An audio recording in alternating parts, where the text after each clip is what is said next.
खुलुमबाय आं सिबिरानि ब्रह्म नोंथांमोनखौ आंनि एसबि बड' निउज चेनेलाव गासैखौबो बरायबावनाय थाबाय नोंथांमोननि थाखाय आं गोदान मोनसे भिडिअ लानानै फैबावबाय अन्नानै भिडिअखौ जोबजासिम नायलांदो मोनसे भिडिअआ दा समाज बिजोङाव गोसारदों जेराव सासे पुलिसखौ हाग्रानिफ्राय मोसाया बारसिन हरदों जायनि जाहोनाव पुलिसा जिउ खोमानो गोनां जादों बे जाथाया अरुणाचल प्रदेशआव जानो मोनदों मेहाव वाइल्ड लाइफ सेंचुरिनि सिङाव थानाय रायं माय'दिया र'डआव बा लामायाव जानो मोनदों बे जाथाया अरुणाचल प्रदेशनि पुलिसा फोरमायथिनाय बायदिब्ला WT पुलिस स्टेशननि हेड कनस्टेबल चिकचें मानापां बिथाङा हरनि समाव मटरसाइकेलजों फैबाय थादोंमोन बे समावनो हाग्रानिफ्राय मोसाया बिथांनि सायाव बारसिन हरदों आरो हाग्रा फारसे लानानै थांदों जायनि जाहोनाव हेड कनस्टेबल चिकचें मानापां बिथाङा जिउ खोमानो गोनां जादों उनाव हाग्रायाव बिथांनि खावसे देहाखौ मोननो हानाय जादों बेनिखायनो अरुणाचल प्रदेश पुलिसा दा गोख्रोङै सांग्रांथि होदों जाहाथे बे हाग्रा ओनसोलनि लामाजों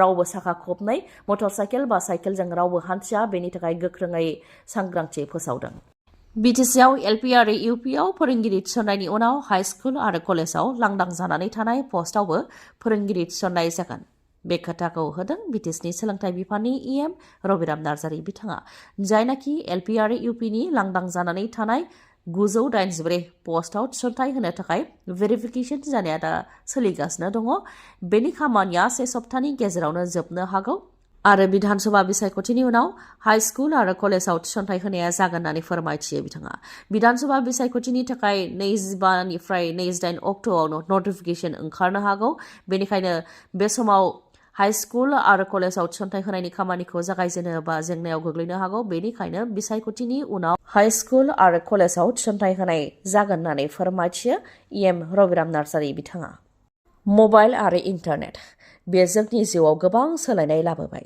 बाहायनो रोङोब्ला मोजां आरो बाहायनो रोङाब्ला बेनो गिथावनासिन जोंनि थाखाय मबाइलनि गेजेरजों गोबां मददबो जों मोननो हायो नाथाय खायफाया बेखौ मोजाङै बाहायनो रोङाखै जायनि थाखाय मबाइलनि थाखाय गोबां सुबुङा थैनोबो गोनां जाबोदों थिग बेबायदिनो मोनसे जाथाय जाबोदों मबाइलनि निसा जानायनि थाखाय आरो मबाइल गेमनि निसा जानायनि थाखाय साथाम बिब' बिनानावा 9 थाला बिल्डिंनिफ्राय बाज्रुमनानै गावसोरनि जिउखौ फोजोबनानै लादों बे गिथावना जाथाया उत्तर प्रदेशनि गाजियाबादनि साहिबाबाद ओनसोलाव जानो मोनदों भारत सिटी टावार बिल्डिंनि 9 थालायाव थानाय मोनसे फ्लेटआव थायोमोन चेतन कुमारजों लोगोसे बिथांनि नखरनि सोद्रोमाफोरा जेराव चेतन कुमारनिनो साथाम फिसाजोफोर निशिका 16 बोसोर बैसोनि बिथांनि बिनानाव प्रान्सि 14 बोसोर बैसोनि आरो पाखि 12 बोसोर बैसोनि बिथांमोनहा जयैनो थायोमोन आरो बिब' बिनानाव बिथांमोन साथामानो बिल्डिंनिफ्राय बाज्रुमनानै जिउखौ फोजोबदों बिफाया फोरमायथिनाय बायदिब्ला हरनि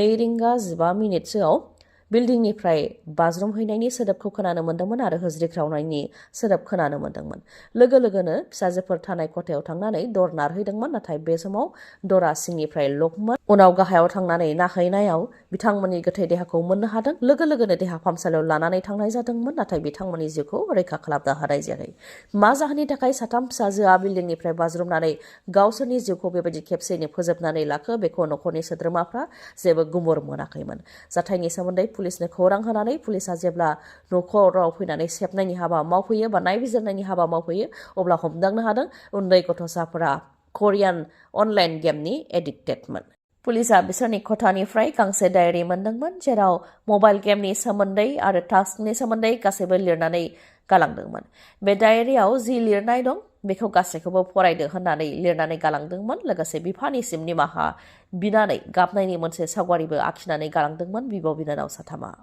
नखरनिफ्रायबो बेखौनो सिमान लादोंदि साथाम उन्दै गथ'साफ्रा मबाइलजोंनो गोबां थायोमोन बा मबाइलनि निसामोन जायनि थाखाय बिथांमोननि फरायनायाबो मोजां नङामोन आरो फरायसालियावबो बिथांमोना मोजाङै थाङामोन बा बिथांमोननि एटेन्डेन्सआ मोजां नङामोन जायनि थाखाय नखरनि सोद्रोमाफ्रा गेजेर समाव मबाइल होनायखौबो बन्द खालामदोंमोन नाथाय उन्दै हिन्जावसाफ्रा गोबां खुद्रिनाय दिन्थिदों जायनि थाखाय फिन मबाइलखौ बिथांमोना बाहायफिनदोंमोन आरो बिथांमोना बेबायदिनो सिरि सिरियै मबाइलाव गेम गेलेखुमाबाय थादोंमोन नाथाय बे गेम गेलेनाया दि एसेबां गिथावना महर लागोन बेखौ नखरनि सोद्रोमाफ्रा सानस'नो हायाखैमोन होननानै फोरमायथियो COVID-19 समनिफ्रायनो फिसाजोफोरनि मबाइल नायनाया बांदों बा मबाइलनि निसाया बे समनिफ्रायनो हाबजेनदोंमोन होननानै फोरमायथियो पुलिसनि खामानिया आयेन बेरेखा खामानि जानायखौ हमनाय, नाथाय गोबां खेब पुलिसफोरानो आयेन बेरेखा खामानि मावनानै हमजाबोदों। थिग बेबायदिनो आरोबाव गुवाहाटी सेन्ट्रेल जेलाव गान्जा साप्लाइ खालामनायनि दायाव सानै पुलिसखौ एरेस्ट खालामनाय जादों। हमजानाय सानै पुलिसनि मुङा कनकन बरा आरो देबजित दास।